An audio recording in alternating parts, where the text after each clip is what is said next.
Il existe une vingtaine de Pokémon nommés Pokémon fabuleux et aujourd'hui on va parler de Zarude. Un épisode par génération et Zarude malheureusement est le seul de Galar. Zarude, Pokémon de type plante et ténèbres, a l'apparence d'un singe. Son étymologie est très simple. Cela provient de Zaru, qui veut dire singe, et de Rude, qui veut dire grossier. Cela se retrouve dans le Pokédex. Ils vivent en groupe, dans la jungle, où les autres Pokémon les craignent à cause de leur nature agressive. Cela est bien respecté dans le film numéro 23, Les Secrets de la Jungle, qui est disponible sur Netflix. Comme n'importe quel Pokémon fabuleux, les habitants du monde de Pokémon ont peu de choses à propos de lui. Ils ont également peu de rencontres avec, mais à l'époque des DLC de épée et bouclier, il y avait une théorie et elle était très sympa. Zarude est vu comme un vilain singe selon le Pokédex, d'où son type ténèbres. Il serait donc en opposition à Gorithmic, le starter plante de la génération. Ce sont deux singes, de couleur sombre, un vert sur l'avant-bras, etc., etc.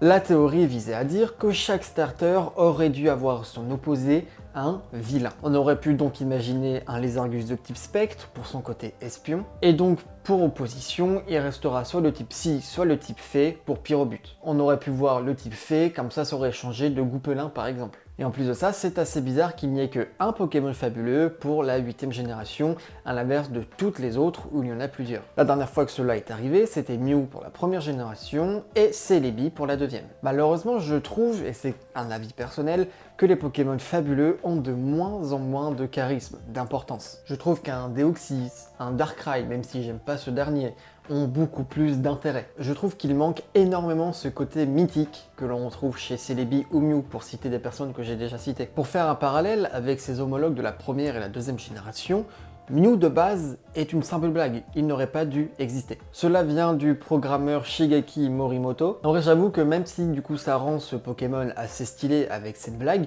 du coup je ne comprends pas si il ne devait pas exister, pourquoi en fait Mewtwo lui existait. Et c'est la même chose pour Metamorph, qui est une expérience loupée de la Team Rocket. Mais bon, cette vaste blague de Pokémon a permis à Mew d'être créé et de connaître le premier événement de Nintendo, et donc le tout premier Pokémon fabuleux. Et grâce à ça, il y a une logique qui s'est installée dans les mœurs, et toutes les autres générations a connu des événements et des Pokémon fabuleux. Même si Mew, nous savons qu'il n'existe plus ou il n'existe presque plus, je trouve que Celebi rapporte beaucoup plus ce côté mythique à l'inverse des autres. Déjà son nom qui provient de Céleste pour montrer un peu ce côté féerique. Et d'ailleurs les Pokémon fabuleux avant été appelés Pokémon Fées. Ce Pokémon en plus peut voyager dans le temps et la vidéo de Road épisode 1 de Dylan Sordino l'explique très bien. Je trouve qu'il y a beaucoup plus de légendes, de mythes avec les anciens Pokémon fabuleux que les nouveaux. Mais Zarude n'est clairement pas le pire des Pokémon fabuleux, mais on va en parler très vite parce que je vais faire prochainement la 7ème génération. D'ailleurs, il y en a beaucoup que j'aime pas, et si vous me suivez sur TikTok, vous savez déjà lesquels. J'espère que cette vidéo vous a plu, et je vous dis